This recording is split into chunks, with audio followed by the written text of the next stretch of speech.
আসসালামু আলাইকুম বন্ধুরা। গরিব ঘরের রাজপুত্র নাটকের কাহিনী এখন যে মোড়ে দাঁড়িয়েছে তাতে অনিকের অবস্থা এখন চৈত্র মাসের তপ্ত রোদে আইসক্রিমের মতো।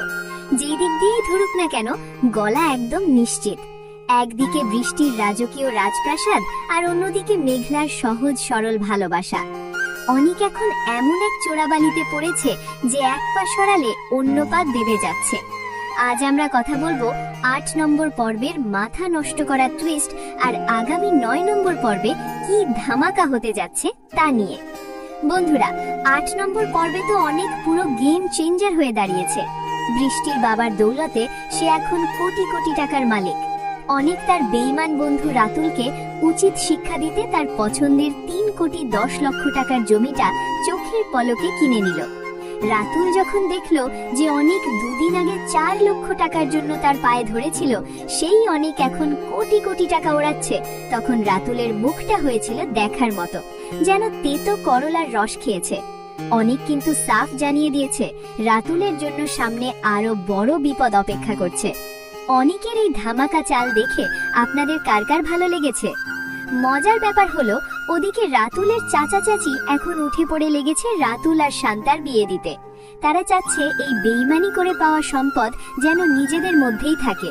কিন্তু কথা হলো, রাতুল কি শান্তার সাথে বেইমানি করবে না তো?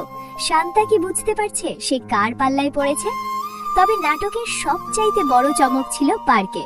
বৃষ্টি যখন হাঁটতে গিয়ে ব্যালেন্স হারিয়ে পড়ে যাচ্ছিল, ঠিক তখনই আমাদের মেঘলা এসে তাকে দেবদূতের মতো বাঁচিয়ে নিল। তারা একে অপরের অজান্তেই বেস্ট ফ্রেন্ড হয়ে গেল।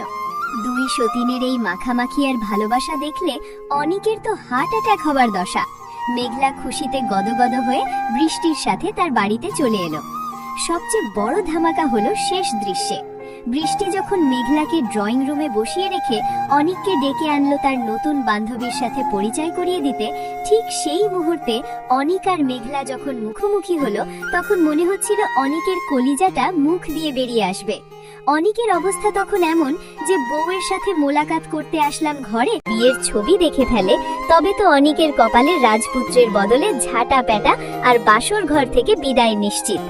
বন্ধুরা, অনিকের এই বিপদের সার্কাস আপনাদের কেমন লাগছে?